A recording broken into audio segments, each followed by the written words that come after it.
Hello, everyone. Welcome to another exciting edition of the Revenue Innovation Series episode. I'm Dan Murdoch, and I have the complete pleasure and honor of introducing a very special guest today. We have Kevin Murphy from Steward Medical Group. He is such a tremendous leader in revenue cycle management and beyond. He spent the last decade and more leading and developing amazing organizations. And again, Kevin, so excited to have you on. Would love to be able to start by you giving us a little bit more of information and context into your career and your RCM journey and what's led you to today. Sure. Thanks, Dan.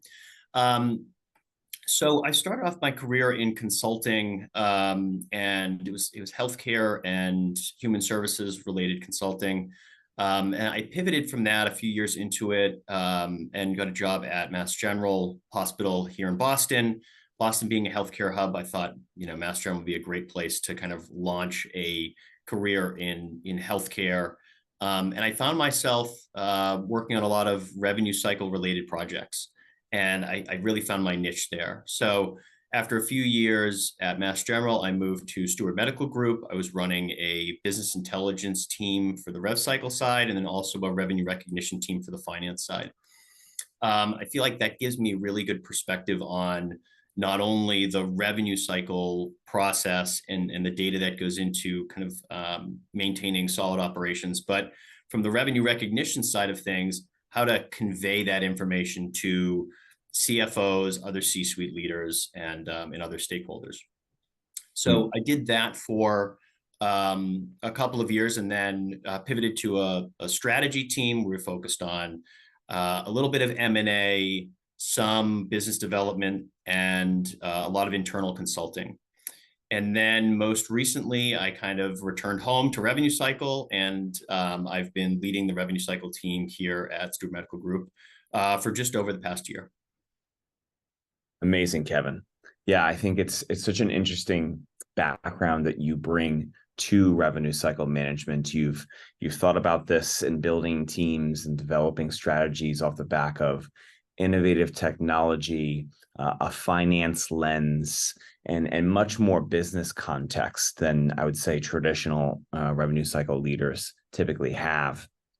How has that helped better inform, the types of ways that you are at least integrating those disciplines into an RCM organization and the relative teams and tools that subsequently enable that strategy to come to life?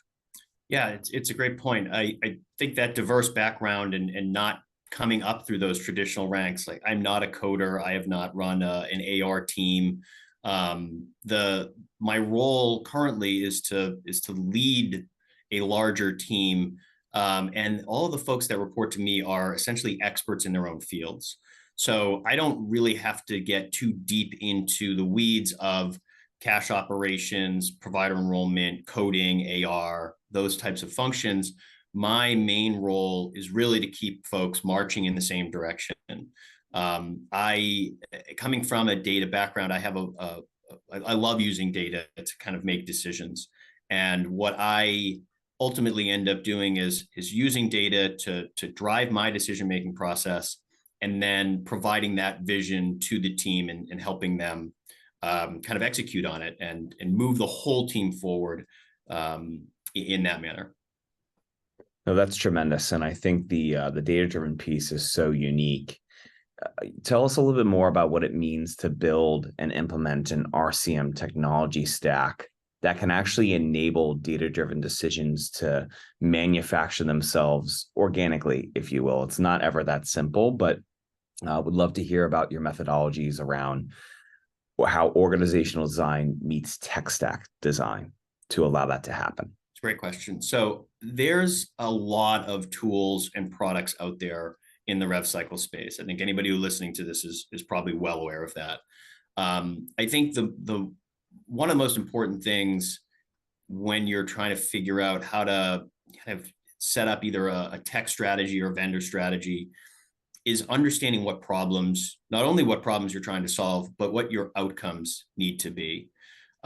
Because frequently you can see a cool piece of technology and say, that'd be great, but if it doesn't fit into your overall strategy, or maybe it's something that your team's already working on, it may not be the value add that you think it is. So you've got to make sure that it really fits the outcomes that you're trying to get as a result. Another point is to make sure that that vendor or the solution fits into your overall strategy as an organization. Are you looking to outsource something, or are you looking to insource something with added technology? Do you want to have one vendor come in and kind of do everything soup to nuts? Or is there a benefit to having multiple vendors, which, can pose its own challenges? You're managing a whole host of folks, and you may have different reports coming in from all of those vendors. So synthesizing all of that data can be tricky. So understanding, what your organizational approach is before kind of going out and sourcing, technology solutions, that's all really, really helpful. And then lastly, once you've narrowed down the vendor, the product, the solution, you want to make sure that you're crystal clear in your expectations with the vendor. Frequently vendors will tell you that they can do something, or say that they can do whatever you're asking for. And that's not always the case. And that sometimes can lead to confusion especially when you're kind of writing up the contract. You've got to make sure that you're crystal clear with what you want, and that it gets into the language of the contract, because you want to be able to execute on that. And ultimately you want to have a fruitful partnership with the vendor. And if you get started off, misaligned, it's going to be tough to repair that. So those are the three major things that I would think about when kind of building out a revenue cycle technology strategy stack, however you want to put it. Those are kind of the three main ideas behind that. That's such an excellent framework, and I think a lot of people will benefit from that. I think most folks don't even know where to start because they're trying to untangle, for lack of a better way to put it, their existing stack and figure out where do point solutions make sense, where does it make a wholesale shift make sense. We'll talk a little bit later in the conversation around, thinking about platform strategy versus point solution strategy as it relates to up-leveling certain capabilities and performance within RCM. But I'd love to triple click into the components and the philosophies that you think build and develop great teams. We found in many of these conversations alone that revenue cycle management seems to be the most thankless job in America. And it's, when things are going right, you're the last one to get credit. And when things are going wrong, you're the first one to get blamed. And it's just an unfortunate dynamic. And as you kind of put it, like, they're often a siloed team, and it's sometimes challenging to create collaboration and camaraderie, and keeping teams motivated in those stressful situations when things are going wrong can be a challenge. So I'd love to hear your thoughts and perspectives on, the approaches that you take to ensure that you can build that collaboration, camaraderie, and keep a team motivated. Yeah, because of the nature of a lot of the functions within revenue cycle, it's very easy for teams to kind of fall into that siloed bucket. And I think, to your point, when things are going wrong, the blame kind of rolls downhill to rev cycle. But then it can also, I think, if the team is not set up correctly, or the leadership is not kind of aware of how things are going, that blame can then roll down within each team. So it can, one team is blaming the other team, and it's like, that was my responsibility, or no, this is your responsibility. You should be working that. Resources are tight. So there's always this, well, I can't take that on. I don't have the folks for it. So one of the things that I focused on when taking the role was really breaking down those silos and making sure that there is camaraderie on the team, because ultimately my role is to make sure that the whole team is progressing and moving forward.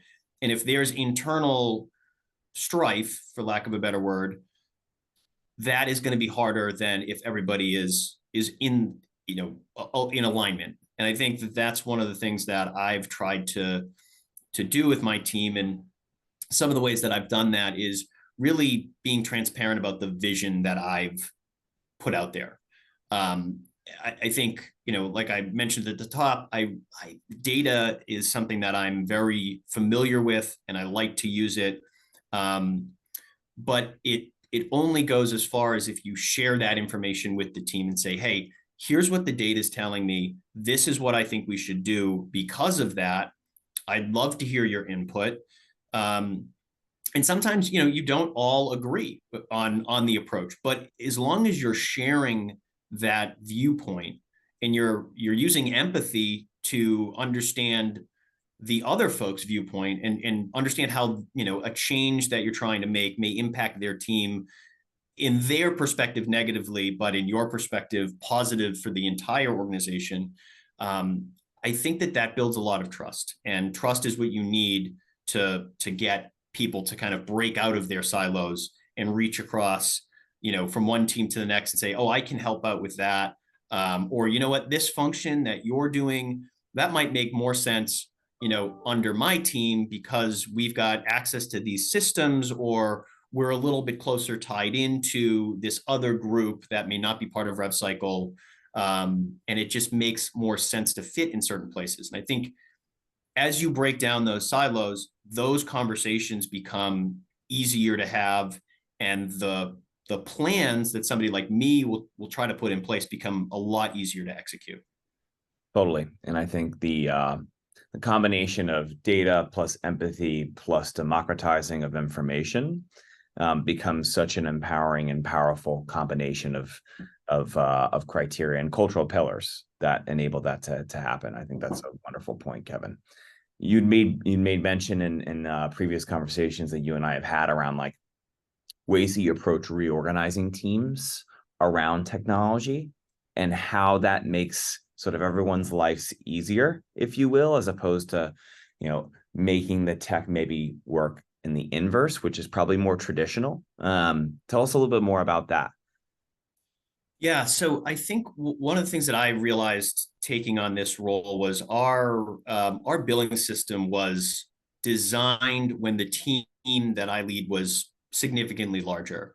It was very complex and really customized to the point of really trying to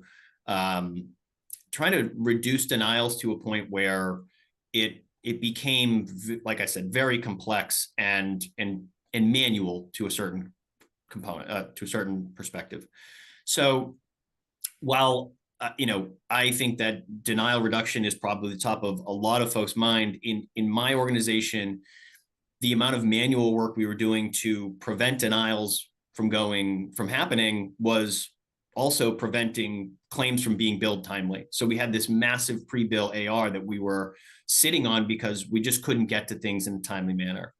So I was trying to prioritize efficiency with the team and really be willing to accept a few more denials, kind of your normal denials, in a way to avoid some of those timely filing denials.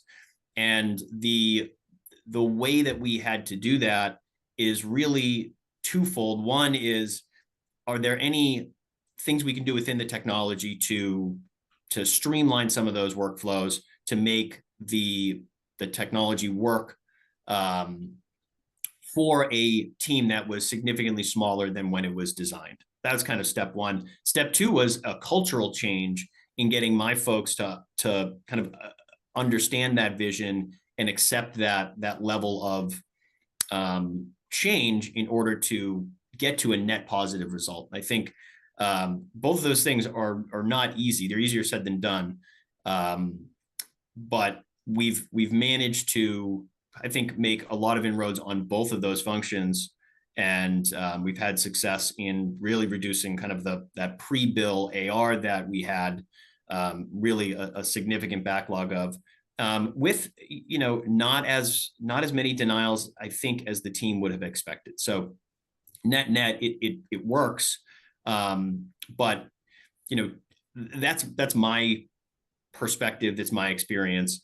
I think what you have to be willing to do in a general perspective is understand the limitations of your technology, of your billing system, of your vendors, and make sure that the people that you've got working are in alignment with that. It kind of goes back to the old consulting adage of people, process, and technology.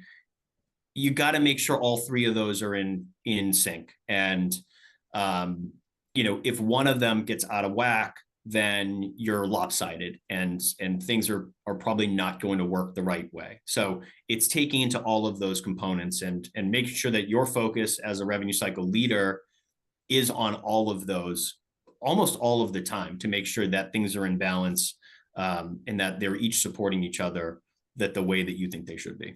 Yeah, there's like an equilibrium to strike between people, process, and tooling. And oftentimes what we discover, at least when we're getting acquainted with a customer, is that there's sort of like this round hole, square peg dynamic that's been sort of perpetuating over time relative to all three of those things, or maybe one of them.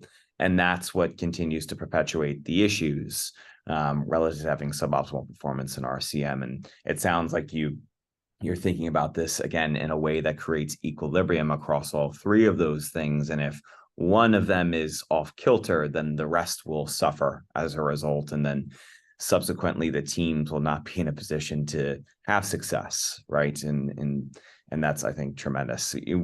I'd love to transition a bit here to talk a little bit more about what data-driven decision making actually means in practice. I think like we all hear it, we all understand it, but I think putting into practice is a totally different animal. I'd love to hear a little bit more about the anecdotal evidence and the data that your team is trying to accumulate, right? Those kind of like two, the quantitative versus the qualitative information that's bubbling up to you as a leader. How is that feeding up to you? And then why is it so important then to think about the cycle of decision making from sort of like bottom up and then top down based on that data that's coming in?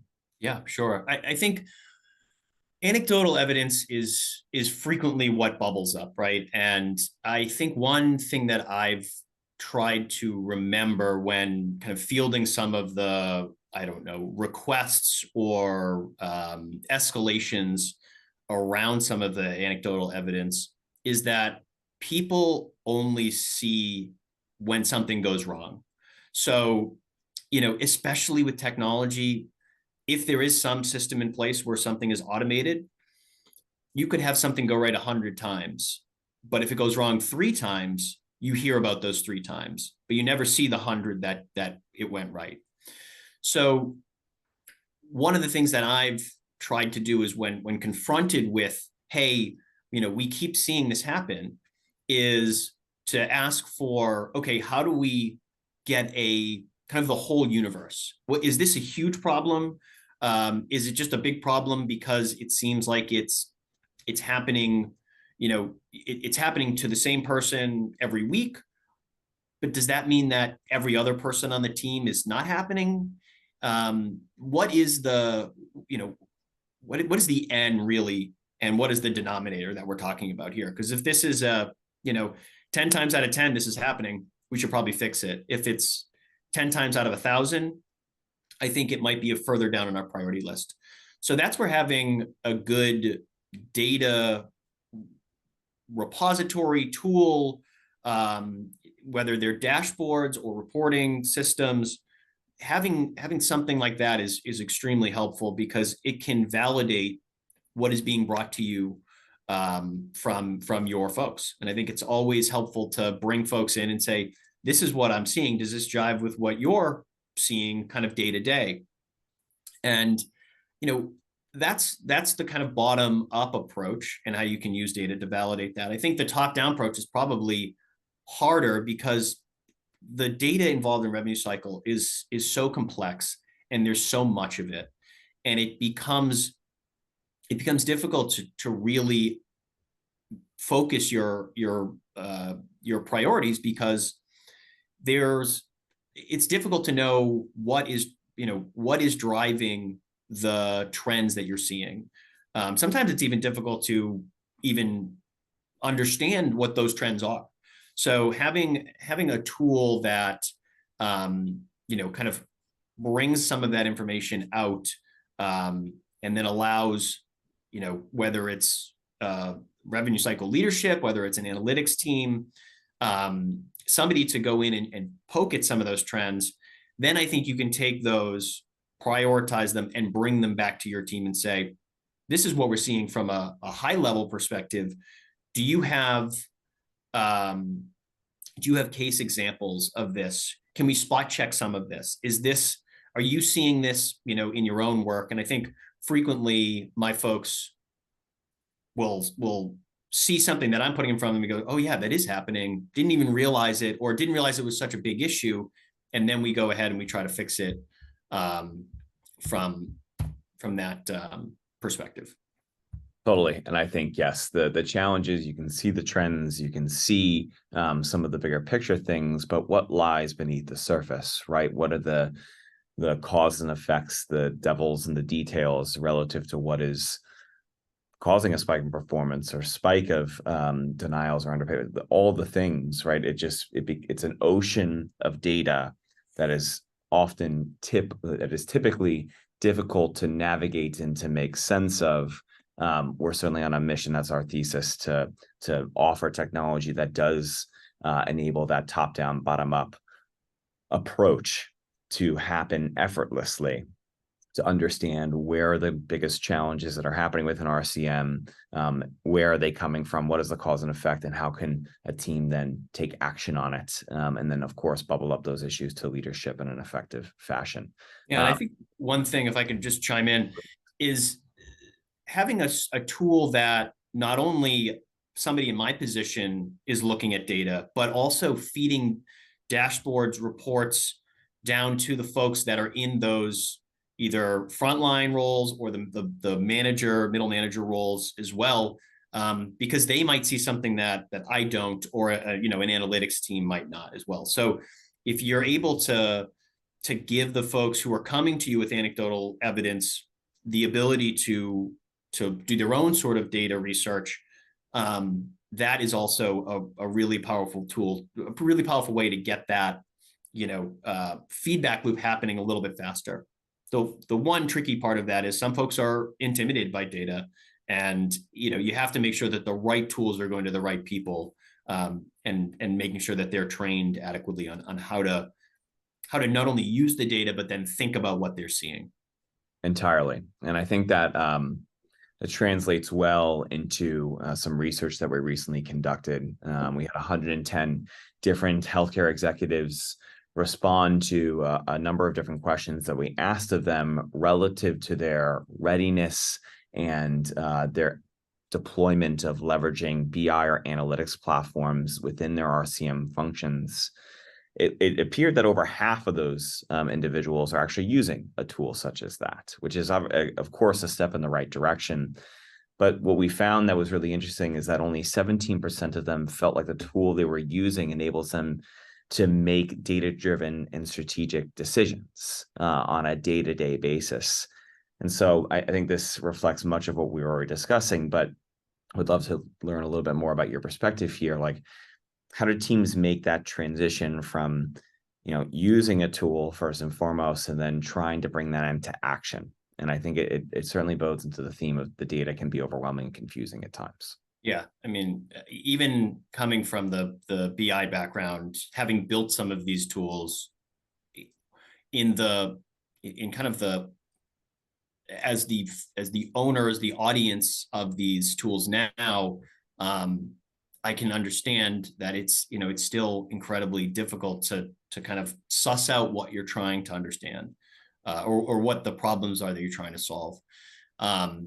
So I think one thing that a lot of these tools do really well is give you the ability to dig into data and to validate some of the lower level anecdotal things that pop up. I think a lot of tools are really good at that. The tools where that are I think would truly kind of separate themselves are the ones that not only provide you with data, but also provide you with potential decision-making ability at the time when you need it, right? It doesn't help to know, hey, you had a problem with denials 3 months ago, which is traditionally how denial reporting is going. You're always looking backwards. So having that information surfaced sooner so you can make a decision is really kind of the holy grail of a data model, or a BI tool. So the ability to do that is really, really helpful. If you don't have a tool that has the kind of capability of surfacing those things automatically and you're forced to kind of dig into them, I think prioritization is huge. You've got to, and some of this is going to be anecdotally driven. Some of this is going to require constant analysis and review. But you've got to prioritize what your projects are, or what your, what your analysis needs to be. And if that's, you're digging into what's driving AR, or if you're seeing cash sort of degrade, you're trying to dig into that. You've got to figure out how you want to prioritize. And then you've got to figure out within some of those, larger trends that you're seeing, what are the ways that you're going to prioritize? Is it going to be by denial? Is it going to be by payer? Is it going to be by, we talked about vendors a little bit earlier. Are there certain vendors that you're looking to bring in to kind of help plug some of the gaps in either your process or your technology? I think you have to shrink the options to something that's manageable for yourself and your team. Because if you try to, boil the ocean, you're toast. You're just never going to have the focus on all of the various different components that go into revenue cycle. And not only are you going to get lost within yourself, but you'll likely burn out your team if you're constantly saying, we need to look at this, we need to look at this, we need to look at this, we need to look at this. I think one of the things I've done is kind of pulled together, hey, here are the 3 to 5 things that I want us to focus on. Let's solve them, and then let's keep moving on. And sometimes you end up digging deeper into those and finding other issues. But other times something else has surfaced, and you're able to then pivot to that. But I think it's really, you got to prioritize, or else you're really going to get lost. Yeah, that focus and prioritization around like North Star challenges or North Star metrics, I think are really, really important, because it can be, again, as we mentioned before, very overwhelming, and there can be sort of like a diminishing return on analysis, right? Which then has an impact on productivity, of course. One of those common challenges is, of course, denial and underpayment management. In fact, 61% of those respondents to the survey I was mentioning before mentioned that as their top challenge as it relates to, working within the day-to-day of RCM. In your opinion, how can teams be leveraging data and trends to mitigate this challenge tactically and at scale? So, I mean, it goes back to what I was saying about prioritization. You've got to figure out how to prioritize things. And I think one thing specifically to denial data is that it's a unique challenge, because depending on the system that you're using, trending and evaluating the opportunity of fixing denials can be difficult, because denials they can happen frequently. It's not a one point in time type of, it's not like a claim gets paid or it doesn't get paid. That's a pretty simple, yes or no.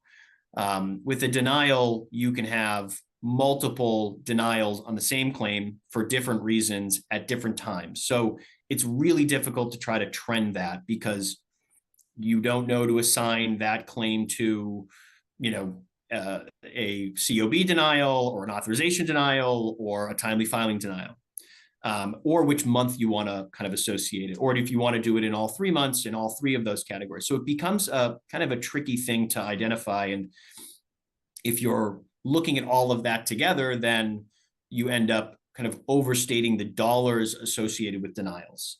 So that's what makes understanding how to prioritize denials differently. I think, when it comes to using data to kind of solve for some of those issues, it's really being strict about how you want to classify and measure your denials. Is it the initial denial that we're most focused on?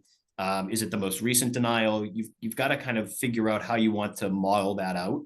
And then once you've done that, you then begin to figure out, okay, what are my priorities? It helps if your billing system categorizes those denials. Sometimes you may not agree with those categorizations, so you may want to try to do it in a separate way. But you have to get a sense of, what is the main challenge that your team is focusing when it comes to denials, and then figuring out how you want to tackle that, whether that's and I think each denial is probably going to have its own flavor of best way to tackle it, but anything can lead to a denial, as I'm sure anybody listening to this knows. It could be something that somebody in the office does. It could be something that one of the provider does. It could be something that somebody on your team does. It could be an issue with the payer. It could be an issue with your clearinghouse. So pinpointing where in the process a fix needs to be made is also key to understanding how to kind of fix the issue. And if you are able to have enough insight because of your data, not only in denials, but also in some of your other, process, then I think you can kind of marry those two things together to really target a solution.